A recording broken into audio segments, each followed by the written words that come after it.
Bonjour à tous, nous voici pour une deuxième vidéo.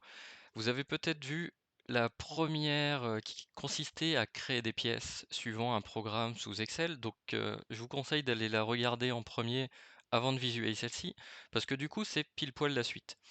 Donc, étant donné que c'est une suite, voilà un peu notre enjeu aujourd'hui. Donc, la première vidéo traitait d'un fichier Excel assez simple,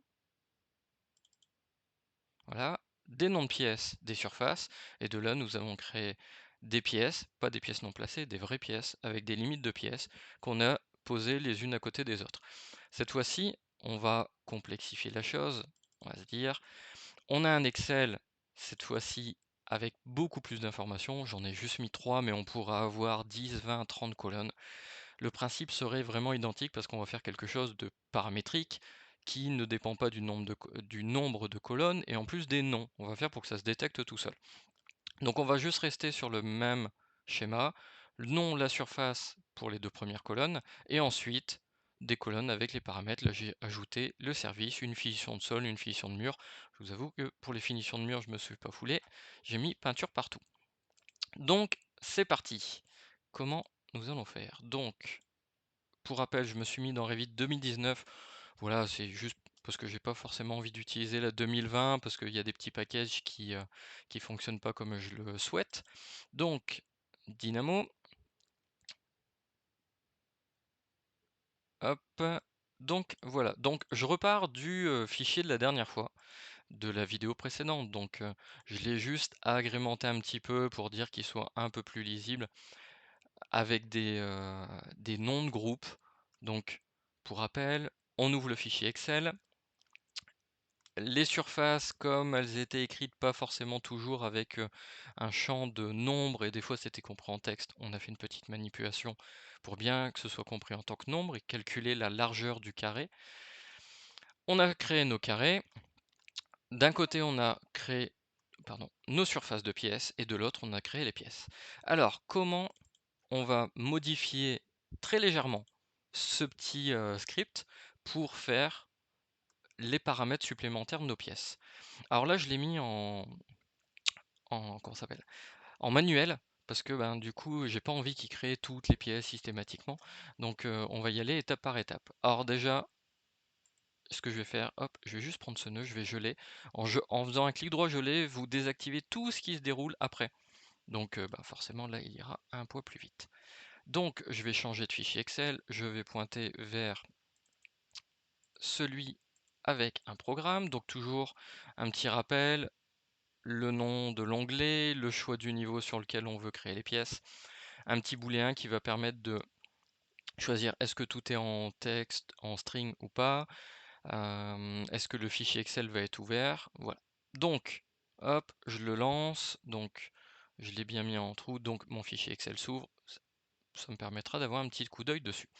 Donc on lisait, donc là on a enlevé la première ligne, pour rappel, donc le rest of type thème. Donc celui-là, il m'arrange pas parce que ben, du coup, là, j'ai besoin de récupérer la première ligne pour connaître les noms qui se trouvent ici.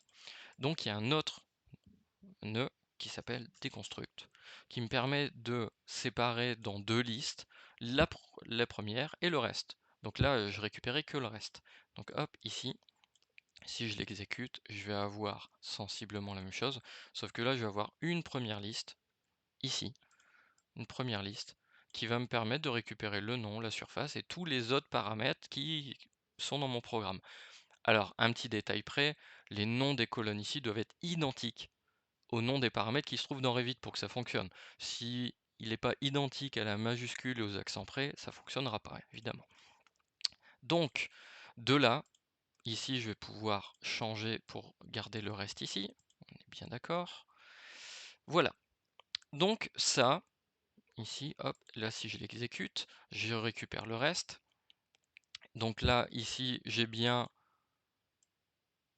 là dans ma liste la première sous-liste qui est mes noms de pièces, la deuxième qui est les surfaces, et après bah, mes autres paramètres qui peuvent être variables. Donc ici, je ne vais pas y toucher. Là, donc je récupère bien les noms et les surfaces et je les traite comme on a vu dans la vidéo précédente. Maintenant ici, ce que je vais vouloir faire, c'est deux choses. récupérer uniquement ceux à partir du troisième. Donc en gros, je vais vouloir enlever les 2 premiers paramètres. Et pour ça, pour enlever les 2 premiers paramètres, je vais y arriver, pour les listes, on va faire ce qu'on appelle un drop. C'est ce qui va permettre d'enlever une première partie des éléments. Alors sur ce nœud-là, si vous mettez une valeur positive, il enlève les premiers. Si vous mettez une valeur négative, il les enlèvera à la fin de la liste. Donc là, moi, de cette liste, je vais vouloir enlever les 2 premières valeurs. Donc je fais un code bloc, donc je vais juste double-cliquer, je rentre 2, je vais l'exécuter, et donc maintenant j'ai bien ma liste qu'avec les paramètres supplémentaires. Donc ça, hop, là j'ai mes noms de paramètres d'un côté. Je vais vouloir faire la même chose pour les valeurs qui sont dans ces paramètres. Donc je vais simplement faire un copier-coller de ceci, sauf que là je vais aller prendre ces listes-là. Et donc si je l'exécute maintenant, j'ai bien uniquement la colonne service, les finitions de sol et mes finitions de mur. Donc là, j'ai récupéré, sans trop de modifications, les noms de mes paramètres. Et si par exemple, allez, on veut corser un peu la chose, je peux presque le faire en live de mémoire. Alors je vais juste aller vérifier dans une pièce, hop, dans une pièce, qu'est-ce que je vais mettre? Finition du plafond par exemple. Donc hop, CTRL-C, CTRL-V, finition du... Je vais l'écrire exactement pareil, hein, sinon ça ne fonctionnera pas. Finition du plafond. J'enregistre le fichier pour que ça fonctionne. Hop, je fais échappe pour pas placer la pièce. Donc là, si je réexécute, voilà. Et ça, c'est en temps réel en plus, hein. J'ai juste modifié le fichier Excel, j'ai ajouté une colonne avec le bon nom, ça s'ajoute, j'ai bien enregistré, hein. Si on enregistre, ça ne fonctionnera pas. Et donc là, maintenant, ici, j'ai bien 4 listes avec mes valeurs. Donc voilà, donc là, vous pouvez rajouter autant d'informations que vous voulez. Donc hop, tout ça, je vais le ramener à la fin. Donc pour rappel, donc là j'ai un peu neutralisé, j'avais gelé mes éléments. Et hop, on va dégeler tout ça. J'avais quand même gelé au préalable la création des pièces et des limites de surface. Hop, on va tout dégeler. Mais je vais pas le lancer tout de suite. Alors, donc là maintenant, grâce à tout ce qu'on a fait avant, j'ai mes limites de pièces, j'ai mes pièces qui vont être créées. Là, on voit bien que le nœud me sort des pièces. Donc je vais pouvoir venir enrichir ces pièces avec les informations que j'ai juste au-dessus. Donc pour ça, il y a un nœud qui s'appelle setParamètres by name qui me demande des éléments, un nom de paramètre et des valeurs. Là, si j'essaye de le renseigner directement, ça ne fonctionnera pas. Parce que j'ai plusieurs paramètres, j'ai plusieurs sous-listes, j'ai essayé différentes méthodes et je vous avoue que j'en utilise une autre qui fonctionne quasi automatique et c'est beaucoup plus simple pour moi. Donc, alors, pour faire ça, hop, on va décaler. Je vais juste afficher une nomenclature de pièces. On va aller rajouter, je vais enlever le périmètre, donc le service, la finition, j'ai mis quelle finition déjà? Sol, mur et plafond. Sol, mur, plafond. Je vais enlever les tris parce qu'elle est déjà triée, celle-ci. Nombre et totaux.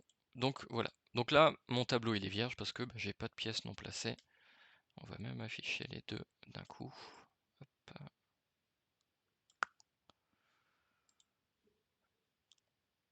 Hop, voilà. Donc maintenant, si je lance mon petit script, j'ai pas enrichi, donc là j'ai bien mes pièces et il m'a créé toutes mes pièces. Sauf que mes paramètres service, finition sont vides et j'ai bien 71 pièces. Je peux relancer, re-exécuter mon script.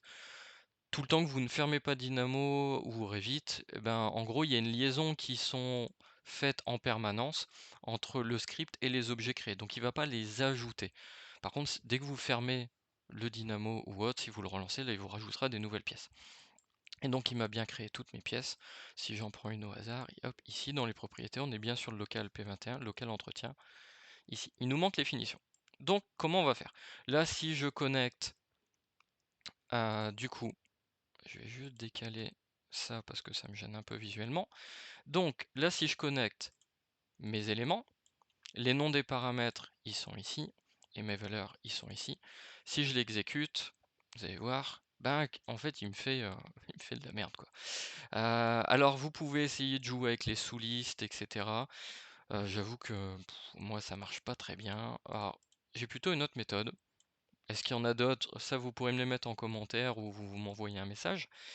Moi, j'utilise le list.combine qui va permettre, hop, d'avoir une liste et d'ajouter ou pas des entrées. Donc là, moi, ma combinaison de liste, c'est celle-ci et elle demande 2 entrées, donc c'est celle-ci. Donc les noms des paramètres, les valeurs, je laisse tout en automatique, hein, rien de plus. Hop, on va le décaler. Et donc là, si je l'exécute, voilà. Donc, un seul script m'a permis de créer mes pièces à partir d'un tableau et de venir renseigner, d'enrichir mes paramètres qui sont déjà là. Donc si vous avez des paramètres partagés supplémentaires avec des noms très particuliers, etc., bah, ce sera exactement la même méthode.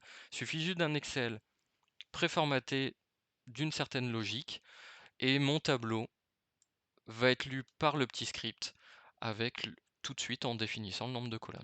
Voilà, tout simplement. Donc j'espère que cette petite courte vidéo vous a plu et si vous avez d'autres besoins, n'hésitez pas, nous verrons pour faire d'autres vidéos par la suite. Sur ce, bonne fin de journée, au revoir.